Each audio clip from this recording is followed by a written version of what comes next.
Welcome back to another episode of the Pozo Training Diaries. This is where we give you an update on all things Pozo.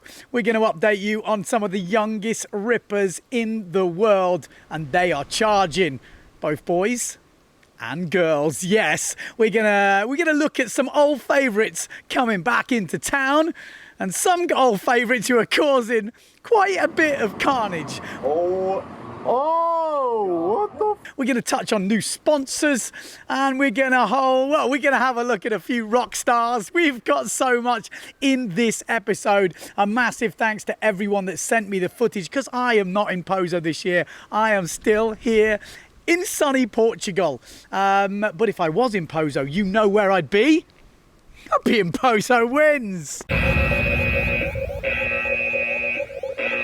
Yes, obviously the best shop in Pozo. You can rent gear from there. They'll sort out accommodation, everything, all things Pozo. Get in touch with Pozo Wins and they will sort you out. And they've got a fancy new shop right on the spot.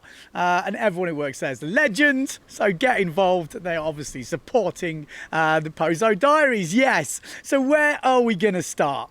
I think we should start with this young ripper. Yeah, this is 14-year-old Carlos. We featured in the last episode doing, his first doubles. Well, we've had an update. He's been going bigger. Yeah, massive. Look at this thing. He is already pushing the levels on the doubles. So good to see. But he's not stopped there with the doubles. He's been working on other stuff. I've seen him pull off shackers off the lip. Yeah, he's been doing forwards off the lip and some pretty tasty ones at that. Yeah, he has got it all going on. Push loops. I mean, he's got one of the most stylish back loops. Look at that thing. It is just perfect technique, and he's been going large on the forwards too. Yeah, and this one's a little bit flat. Good job he's not too big. I think the board is safe, but he is definitely one to watch from the future. I remember watching Philip Costa. You've probably heard of him coming up through the ranks, and I always remember him. I think he was about 13, 14, pulling off these awesome one-handed back loops all the way off. Saw Carlos do one of them. So can we compare him to Costa, doubling at 14, one-handed back loops? I think at 14, maybe Costa was even putting in some top 10s in the world with no PWA competition. We don't know, but I think he's got a bit of work to do, but he's on the right path, and it's so good to see the young kids ripping it up. And speaking of young kids, check out this ripper. This is 11-year-old Sol, and she is a sheer ripper. Check out this forward. Yes, and that, in case you didn't see, was hooked in. Yes, maybe she could take the hand off next time. But you know why I know she's going to do well? Just check out the smile. Absolutely loving it. I mean, to be handling Pozo at 11 in some pretty big waves, that just takes skill alone without doing forwards hooked in. I mean, the future is bright. The future is definitely bright, and the young crew are pushing hard. So those are the really young crew. We do have the sort of the next generation up, which are, I guess, between high teens and mid 20s. And these guys are just on double forward missions. Yeah, I've got to say, massive thanks to Lucas for this section, because he sent me all the footage. So there's a few guys involved. Who's the standout? Well, for me, the best forward I saw from the young guys has got to be Henry. Yeah, Henry Kohlberg. He's got a new sponsor. Just got sponsored by Nash Sales.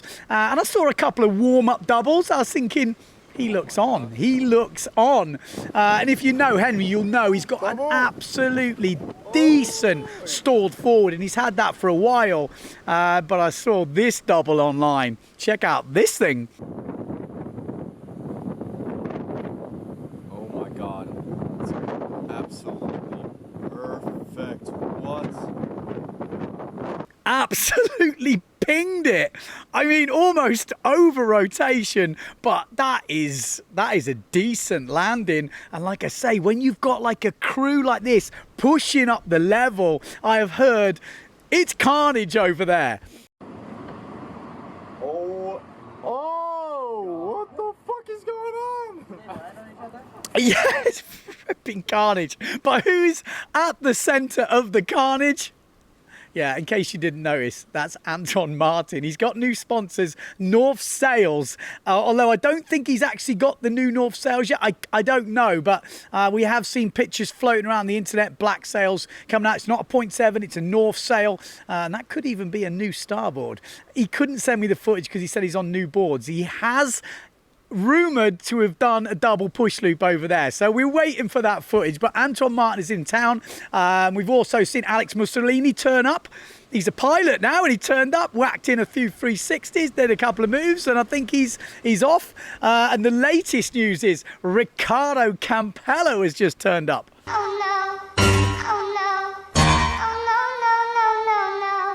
Oh no, oh no. That was a couple of his first runs, but I did see this tasty new move. Check out this thing. Full vert tacker, spins it round, the board goes an extra bit. It goes too far, but doesn't matter to Ricardo. He just kicks the board round, does the 360, sails back in.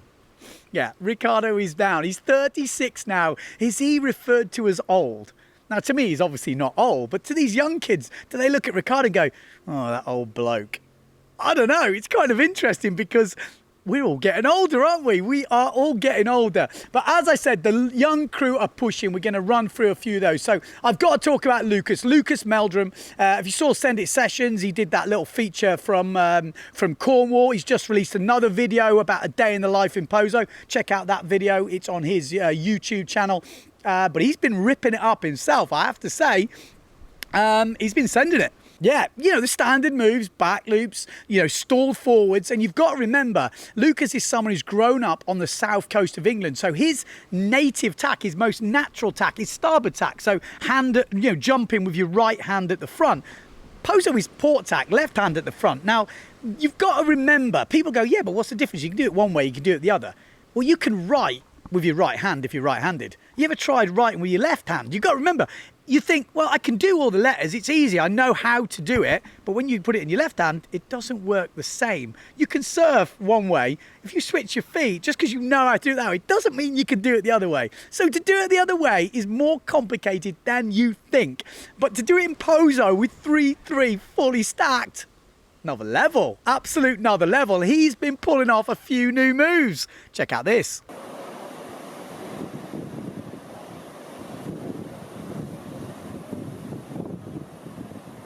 Oh, no way. Yes, the goiter.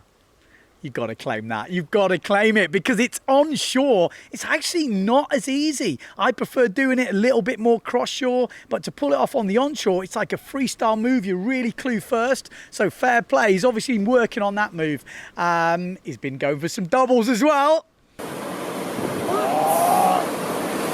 Oh, Lucas! Sail away from it. So yeah, sails away. So getting some doubles on port tack. He's becoming an all-round sailor. But I have to say, out of all the videos he sent me, I'm loving the turns. Check out these for some turns. Yeah, beasting off the top. Look at the rail work. Blah! So a couple of turns there. Nice work, mate. Holding it on for the Brits out in Pozo. Love it. Who else are we going to talk about? Well, we got to talk about this fella. Yeah, this is Lauren Smooth. He's been hanging out, obviously, with Lucas. They've been training together, and it is showing. Again, going for the dubs. Yeah, and getting some pretty nice ones. I mean, obviously not landing them all, but the guys are sending it full power. And, you know, sailing away from a few. Nice to see. He's been working on stall forwards, obviously wave riding. They have been putting together quite a training camp. Looking forward to the competitions kicking back up because, like I said, the young guys are pushing hard. There has been some big crashes. Oh. Oh no! Did you get it? Yeah. This guy is absolutely killing himself, dude. Oh, it's so windy! Oh man! Where is he? Where is he? Oh my god, that thing bounced up again. Holy fuck. Oh, big section. Oh my god. What is going on? Yeah, but that is all part of it. You've got to push the level. If you're pushing the level, there is no way you can land every move clean. Unless your name's Philip Costa, yes. But we're not going to talk about Philip Costa. We're going to talk about the Israeli big balls. Yes, Tamer, the future fly rider. He was injured the last time we did the Pozo training diaries, but now he is back on the water. And he is back on the water and firing on all cylinders. Yes, how is that for a double? Back from injury, you know, take it easy, you know, don't push too hard, just go in gently. Bosh, double. Looking good. He's also been working really hard on the backside 360, shaker off the lip. Yeah, it doesn't come easy. That move does not come easy, especially when you're going off some tasty sections, but practice makes perfect, and he's been getting some sick ones. Yeah, he has definitely got them sorted. And you know someone else who's got them sorted? Yeah, this girl. Yes!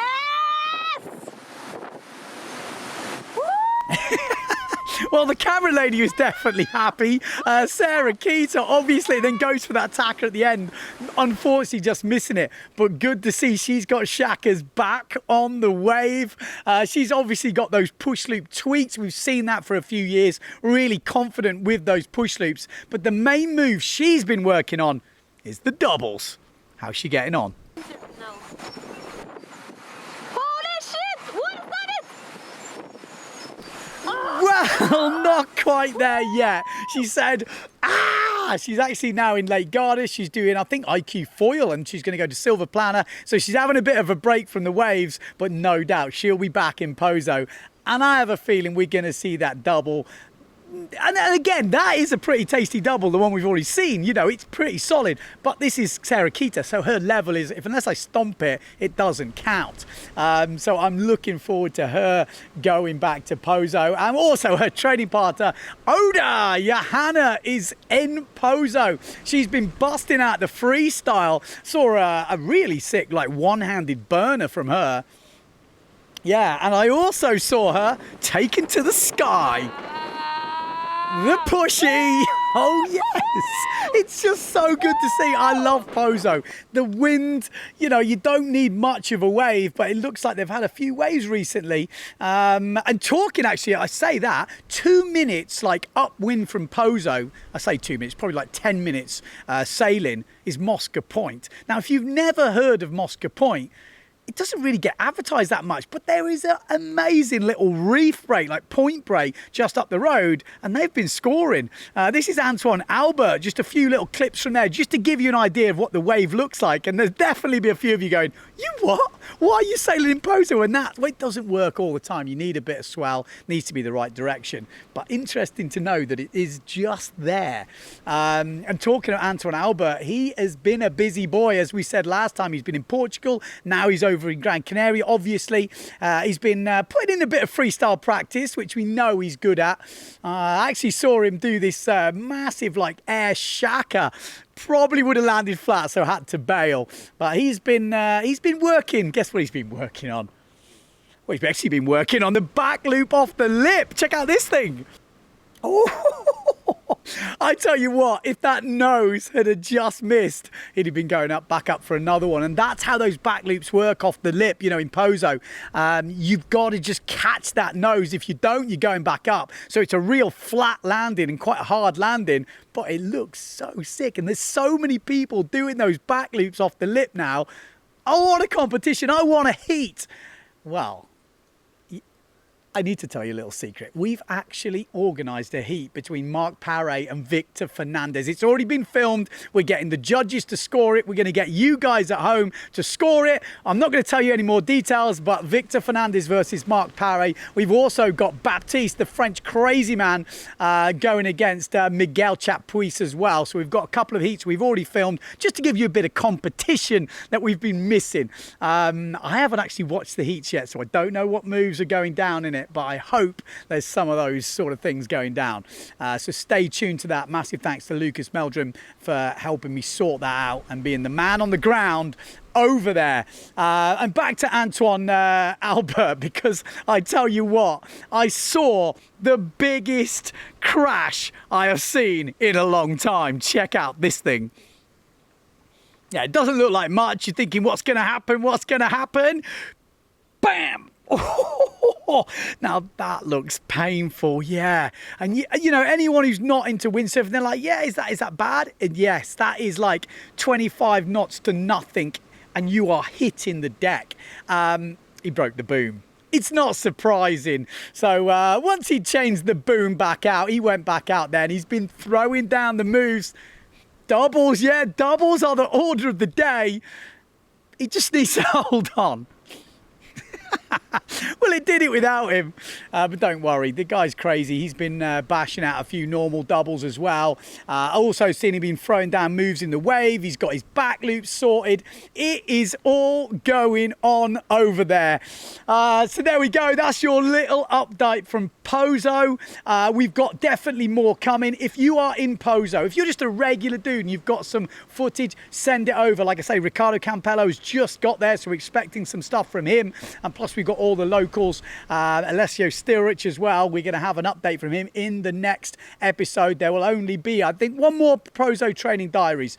And then we might do a little bit from Tenerife. So stay tuned to the channel. Let me know what you want to see. We've obviously got the Olympics and stuff coming up. We're trying to cover everything. It's busy, busy, busy. But if you like the channel, you want to support, you can chip in some beer money. I'll stick all the stuff at the end. Until the next time, I think I'm going to say it, that no matter where you are in the world, don't forget to send it.